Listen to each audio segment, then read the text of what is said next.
Magandang araw sa inyo mga kap. For today's video,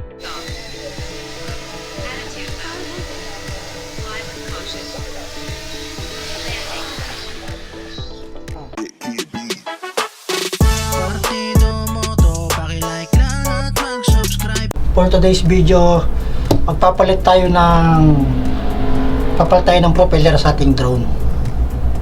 Umorder tayo sa Shopee ng bagong propeller niya.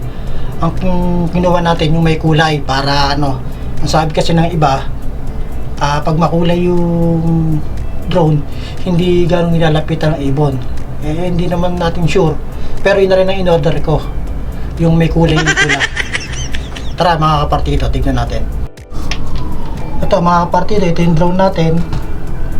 Ito yung sa Shopee, binuksan ko na rin. Tignan ko na kasi chinik ko na rin eh. Tapos ito yung propeller. Yan. Ay, may kulay ayun oh. Tapos yun, meron siyang tornilyo. Tapos meron din siyang sariling sariling screw. Mga kakap, check muna natin itong propeller nya ng isa-isa. Check natin.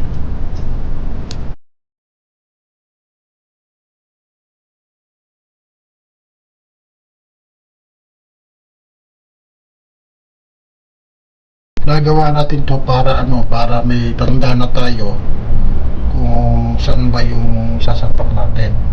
Yan. Ang ginagawa ko, syempre tinatandaan ko muna yung tamang pattern para hindi rin tayo malito.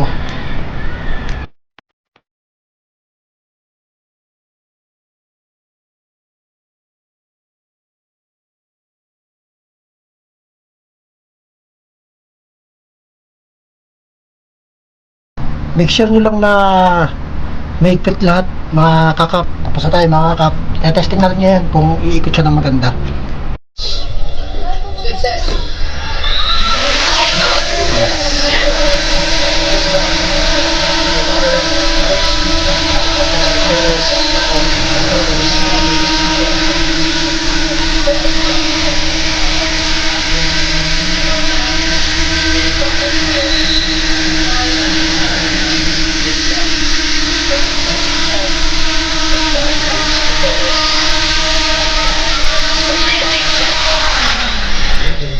Yung mga kap, nakita nyo naman na gumana yung propeller na nabili natin sa Shopee.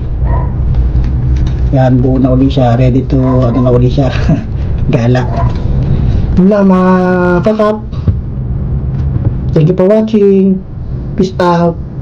God bless.